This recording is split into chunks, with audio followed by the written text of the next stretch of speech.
آمین آمین آمین.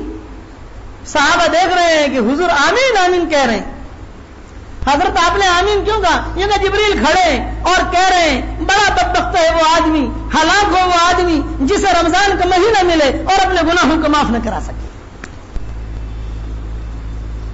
کہ اللہ کی رحمت ٹوٹ ٹوٹ کے اترتی ہے. اس رات میں سب کو اللہ دے دیتے ہیں. شرابی محروم رہتا ہے، زانی محروم رہتا ہے، ماں باپ کا نافرمان کے محروم رہتا ہے، قطع رحمی کرنے والے کے محروم رہتا ہے. اللہ کہتا ہے میری رحمت ٹوٹ ٹوٹ کے اتر رہی ہے، لیکن شرابی پر نہیں.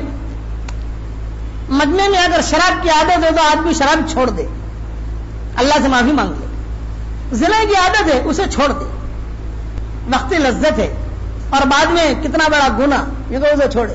قطع رحمی ہے تو اسے چھوڑ کر صلہ رحمی پر آ جائے. عبداللہ ابن مسعود جب دعا کراتے تھے تو لوگوں میں اعلان کرتے تھے بے تم میں سے کوئی رشتہ ناتا توڑنے والا ہے وہ میرے مجمع میں سے اڑ جائے. وہ اتنا بدبخت آدمی ہے کہ اس کے ہوتے ہوئے میری دعا بھی قبول نہیں ہوئی.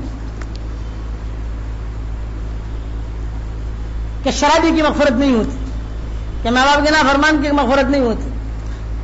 اس لیے ماں باپ بوڑھے ہو جاتے ہیں، کچھ نہ کچھ جو ہے چوک ہوا کرتی ہے، گھر میں چپکلے سے ہوتی ہے، جا کر آدمی معافی مانگ لے. یہ موٹے موٹے اہم مضمون عرض کر رہا ہوں. میاں بیوی میں کچھ نہ اتفاقی ہوتی ہیں، آدمی ایک دوسرے سے معافی مانگ لے.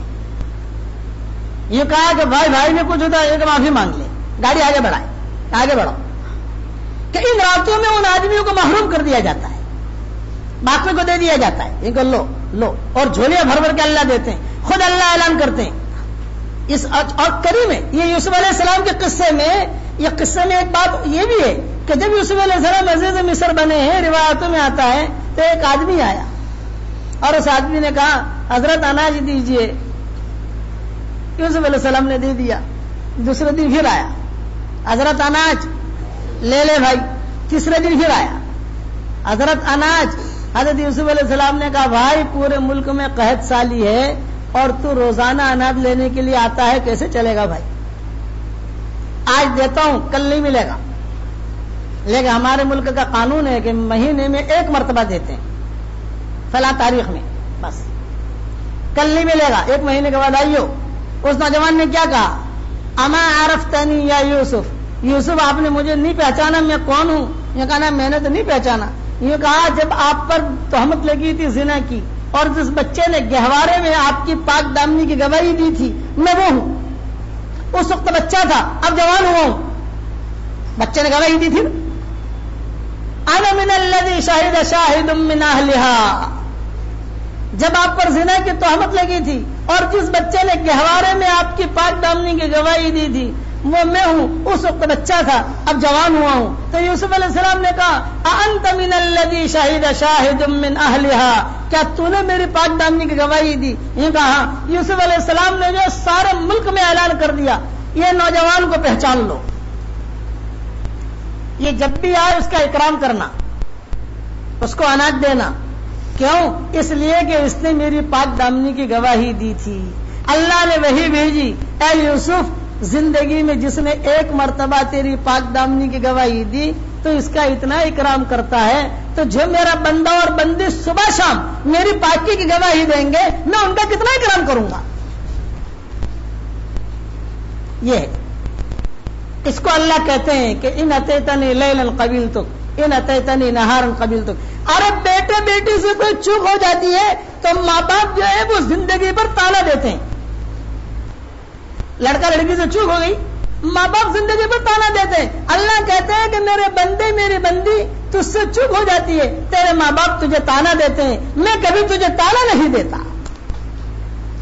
اللہ اپنے بندوں کو تانا نہیں دیتا بلکہ اپنے گھر میں بلاتا ہے. یہ جتنے ہم بیٹھے ہیں مسجد میں پتہ نہیں ہم نے کتنے گناہ کیے اور تنہائی میں کتنے گناہ کیے، خلوتوں میں جلوتوں میں کتنے گناہ کیے، پتہ نہیں کتنوں کی زمینیں دبائی ہیں، پتہ نہیں کتنوں کے دل دکھائے ہیں. پتہ نہیں کیا کیا ہم نے کیا ہے، اللہ جانتا ہے. یہ ہمارے پاؤں پتہ نہیں کہاں کہاں گھومے پھرے ہیں، یہ ہماری آنکھیں پتہ نہیں کہاں کہاں کیا کیا دیکھا ہے اور تنہائی میں کیا کیا ہم نے، لیکن پھر بھی اللہ توفیق دیتا ہے مسجد میں آنے کی، مہمان بناتا ہے. مسجد میں آدمی آ جاتا ہے، مہمان بن جاتا ہے. کس کا؟ ان کا اللہ کا. کوئی بھی میزبان ایسا نہیں ہوگا، یاد رکھنا. اگر کسی کے گھر پر گئے اور میزبان کے یہاں جا کر آپ نے کوئی غلط حرکت کی، وہ میزبان دوسری مرتبہ کبھی آپ کو دعوت نہیں دے گا، بلکہ ہاتھ پکڑ کے دھکا مار کے باہر کر دے گا. خبردار آج کے بعد مت آنا. لیکن وہ قریب ہے، روزانہ 5 وقت اپنے گھر میں عزت کے ساتھ بلاتا ہے، ورنہ فرشتے وہ کھڑا کر دیتا دروازے پر لکڑیاں لے کر، یہ کہا کھڑے ہو جاؤ، فلاں آوے، اسے داخل مت ہونے دو. وہ کر سکتا تھا، لیکن اللہ کہتے ہیں میرے بندے مجھے تجھ سے محبت ہے، میری بندی مجھے تجھ سے محبت ہے. صبح کا بھٹکا ہوا شام کو واپس آئے، اسے بھٹکا ہوا نہیں کہتے. شام کا بھٹکا ہوا صبح کو واپس آئے، اسے بھٹکا ہوا نہیں کہتے.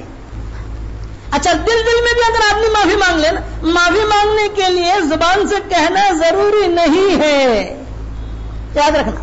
گناہوں سے، شرک کے علاوہ سارے گناہوں کو معاف کرنے کا اللہ کا وعدہ ہے.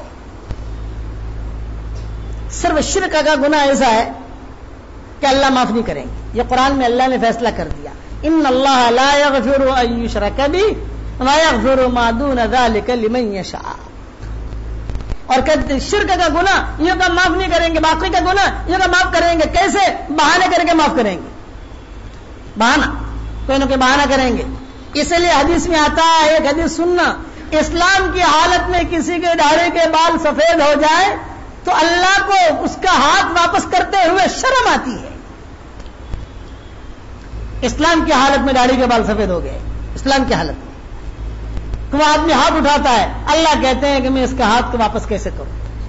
آج کل کے ہمارے لوگ ایسے ہیں، ہمارے نوجوان کے بڑے، کہ داڑھی کے بال سفید ہو گئے، اب اس کا رنگ بدلنے کے چکر میں رہتے ہیں، رنگ بدلنے کے چکر میں. میں کہتا ہوں نا، میری داڑھی کے بال سفید رکھو.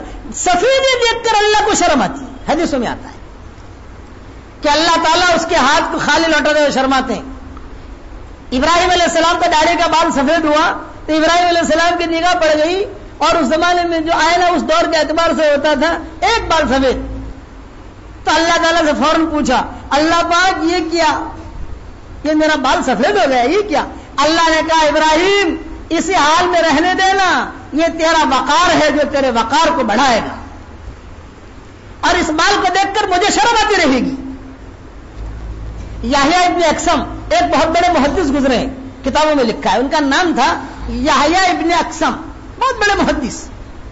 جوانی میں ان کا انتقال ہو گیا. جب جوانی میں انتقال کا وقت قریب آیا تو داڑھی ان کی مکمل کالی تھی، مکمل کالی.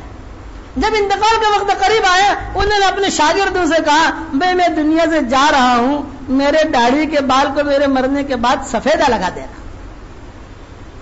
سفید رنگ. شاگردوں نے کہا حضرت کیوں؟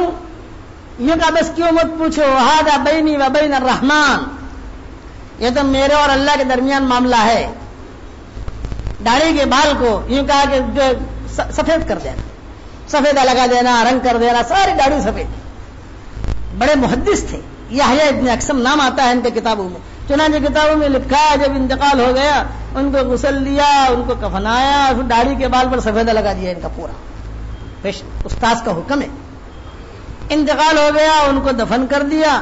جب دفن کیا فرشتے آئے، من ربک ما دینک، سوال جواب.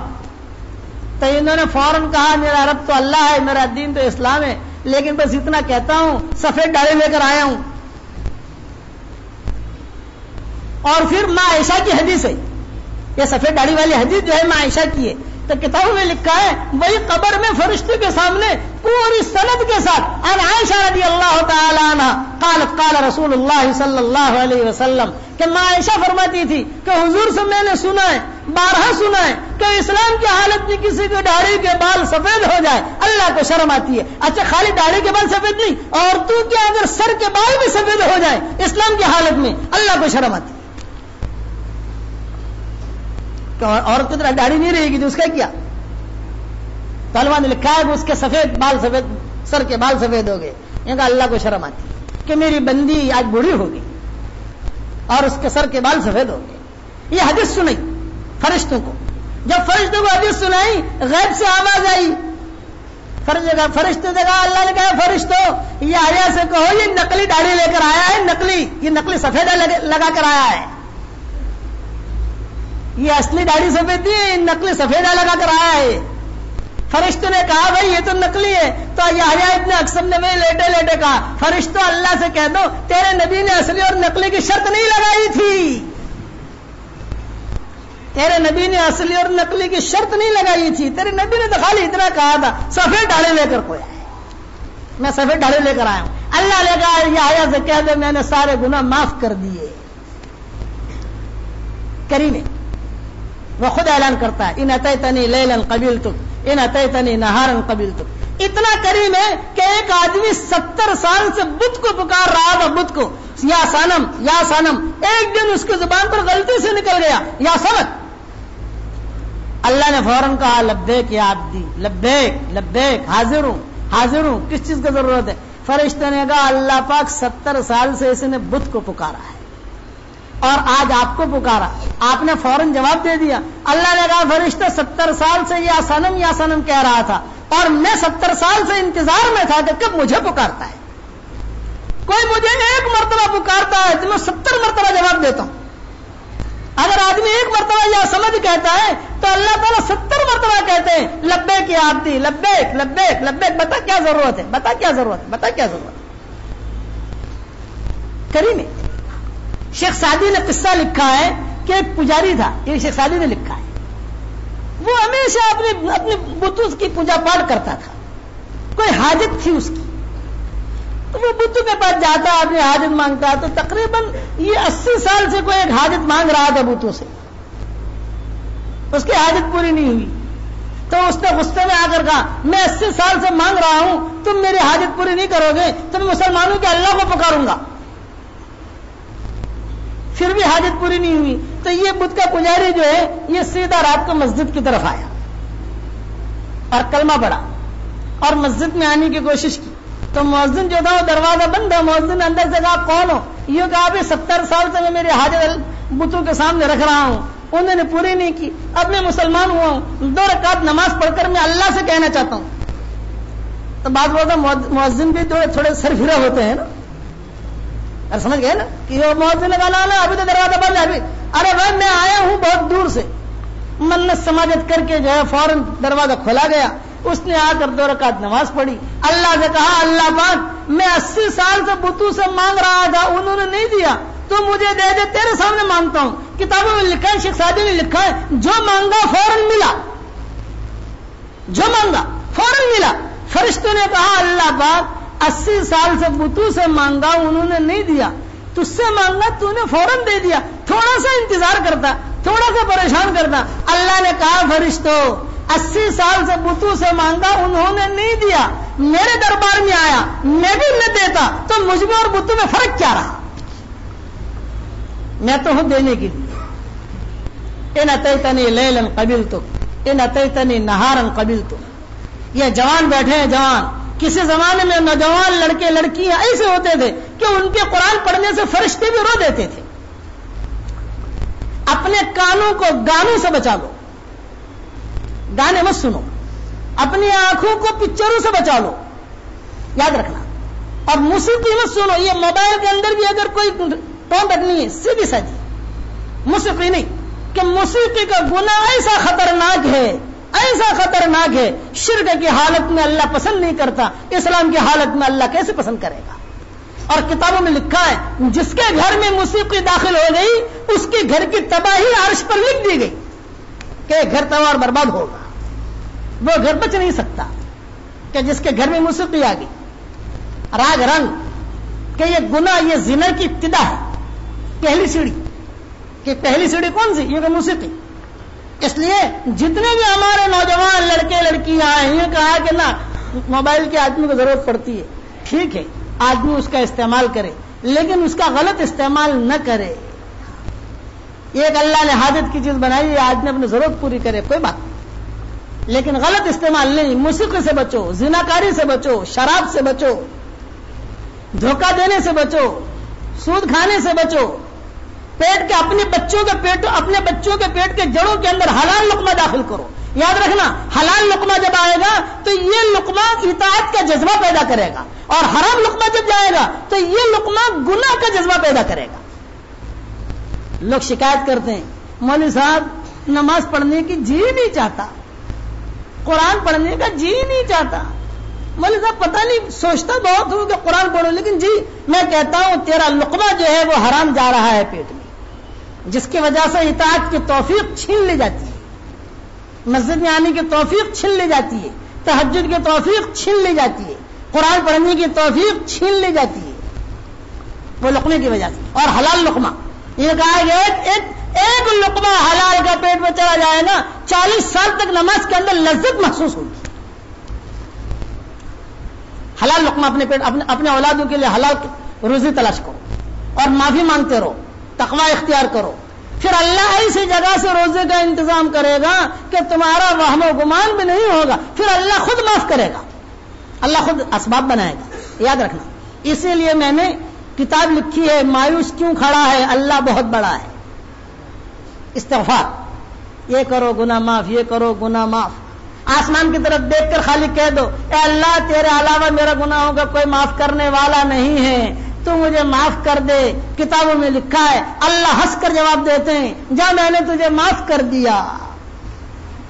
بتاؤ کتنا بڑا کریم ہے, کہ کتنا بڑا کریم کہ ہنس کر کہتے ہیں جا میں نے تجھے معاف کر دیا. ایک صحابی آئے حضور صلی اللہ علیہ وسلم کے پاس, اور آ کر یوں کہا کہ حضرت شرک کے علاوہ سارے گناہ میری جھولی میں موجود ہیں, شرک کے علاوہ سارے گناہ ہیں میرے پاس, میں کیا کروں؟ بادنو با, حدیث کے جملے, بادنو با بادنو با بادنو با, ہائے میرے گناہ, ہائے میرے گناہ, بادنو با. تو حضور صلی اللہ علیہ وسلم نے قریب کیا, اور قریب کر کے کہا, قل, پڑھوایا حضور نے, اللہم مغفرتک اوسع من ذنوبی برحمتک ارجع عندی من عملی. وہ صحابی نے پڑھا, پھر کہا ایک مرتبہ اور پڑھ, پھر پڑھا, ایک مرتبہ اور پڑھ, پھر پڑھا. پھر حضور نے کہا کھڑا ہو جا, تیرے سارے گناہوں کو اللہ نے معاف کر دیا. اتنا بڑا کریم ہے. حدیثوں میں آتا ہے ایک آدمی سے چوک ہو گئی, ایک عورت سے چوک ہو گئی, ندامت آ گئی کہ ارے مجھ سے چوک ہوئی, اور خالی زبان سے کیا کہتا ہے, اے اللہ.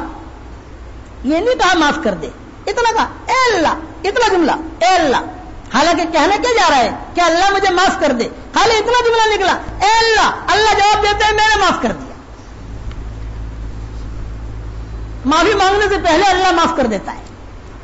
اللہ کہتے ہیں تیرا ماں باپ تجھے اتنا نہیں بخشتے جتنا میں تجھے بخشتا ہوں. اسی لیے صحابہ کہتے تھے کہ حضرت حشر کے میدان میں ہمارا حساب کتاب کون لے گا؟ تو حضور فرماتے تھے کہ اللہ لے گا. تو ایک صحابی بڑے نہیں آئے حضور کی خدمت میں, حشر کے میدان میں میرا حساب کتاب کون لے گا؟ آپ نے فرمایا اللہ لے گا. تو پھر آپ صحابی کھڑے ہو کر ہنستے تھے, بس میرا کام بن گیا, میرا کام بن گیا, میرا. ارے تیرا کام کیا بنا؟ یوں کہ اللہ اگر لے گا تو اللہ کو منانا آسان ہے, ماں باپ کو منانا مشکل ہے. وہ صحابی کیا کرے گا؟ اللہ کو منانا آسان ہے کہ ماں باپ سے زیادہ کریم ہے, ماں باپ سے زیادہ کریم ہے. ماں باپ کے بچوں سے اتنے, ماں باپ تو کبھی کبھی انتقام کا جذبہ رکھتے ہیں, کبھی کچھ سنا بھی دیتے ہیں. اللہ کہتے ہیں میرے بندے, میرے دل, میرے یہاں تیرے ماں باپ سے زیادہ محبت جو ہے تیری ہے, تو میرے پاس آ جا, رجوع کر لے. ان اتیتنی لیلا قبلتک, ان اتیتنی نہارا قبلتک. اے میرے بندے میں نے تجھ پر احسانات کیے ہیں, ان احسانات کا بدلہ تو مجھے گناہوں سمجھ دے, ان احسانات کا بدلہ تو اطاعت سے دے, سجدے سے دے, میرے سامنے رونے سے دے. ایک آنسو تیرا, ندامت کا ایک آنسو. یاد رکھنا حشر کے میدان میں آنسو تولے نہیں جائیں گے, نیکیاں تولے جائیں گی, لیکن انسان کی آنکھوں میں جو آنسو نکلتا ہے وہ تولا نہیں جائے گا. خاص طور سے ندامت کا آنسو تولا نہیں جائے گا. صحابہ نے پوچھا ان آنسو کا کیا ہوگا؟ آپ نے فرمایا وہ ایک آنسو اتنا وزنی ہے کہ جہنم میں جو بڑے بڑے پہاڑ ہیں انگاروں کے, آگ کے, ایک ایک آنسو ان پہاڑوں کو بجھا دے گا. اور تنہائی کے آنسو, ندامت کا آنسو, ندامت کہ آدمی کے دل میں ندامت آ جائے گا. فرزدق جو تھا شاعر تھا, اس کی بیوی دیندار تھی, یہ گڑبڑ تھا. فرزدق کہ اس کی زندگی غلط گزر رہی تھی، بیوی اس کی بہت دیندار، کبھی کبھی ایسا ہوتا ہے کہ بیوی بہت دیندار، شوہر جو ہے گڑبڑ، کبھی کبھی شوہر بہت دیندار، بیوی جو ہے گڑبڑ، کبھی کبھی ایسا ہوتا ہے کہ دونوں گڑبڑ، کبھی کبھی ایسا ہوتا ہے کہ دونوں دیندار۔ یہ اللہ کا نظام ہے۔ تو جب اس کی بیوی کا انتقال ہوا، کتابوں میں لکھا ہے، تو اس کی بیوی دیندار تھی، رابعہ بصریہ کی شاگردن تھی، تو اس کی بیوی کے جنازے میں حسن بصری آئے، بڑے لوگوں میں۔ فرزدق کی بیوی کا انتقال ہوا تو یہ شراب میں تھا، شراب میں مست۔ علماء نے لکھا ہے اللہ جب کسی کی ہدایت سلب کرنا چاہتا ہے تو سب سے پہلے اسے شراب کی طرف لے جاتا ہے، کہ اس کو شراب کی طرف لے جاتا ہے، سمجھ لو کہ اس کا گھر تباہی کی طرف جا رہا ہے، شراب کی محبت اس کے دل میں ڈال دیتا ہے۔ شراب کے ساتھ ساتھ یہ گرد وغیرہ جو نوجوان لڑکے یہ سب اسی میں آتے، نشیلی چیزیں، یہ حرام ہے کہ اس کی ہماری شریعت میں کوئی گنجائش نہیں۔ یہ سالوں نے عن الخمر قل فیہما اسم کبیر، یہ قرآن میں کہہ دیا گیا، بڑا گناہ ہے، بڑا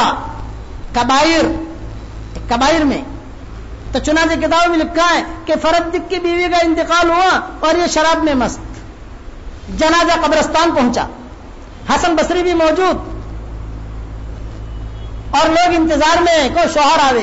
لوگوں نے ڈھونڈا تو کتابوں میں لکھا ہے ایک غار کے اندر شراب پیا ہوا مست پڑا تھا۔ لوگ گئے، پانی کا چھڑکاؤ کیا، تھوڑی سی ترشی کھلائی اور تھوڑا تاکہ وہ نشہ اس کا اترے۔ یہ نشہ اتارنے کی ترتیبیں ہوتی ہیں، پانی کا چھڑکاؤ کرو، کوئی ترشی اس کی کھلاؤ، کوئی چیز، تو نشہ اس کا اتر جاتا ہے۔ جب وہ ہوش میں آیا تو کہا فرزدق تو نے کچھ سنا؟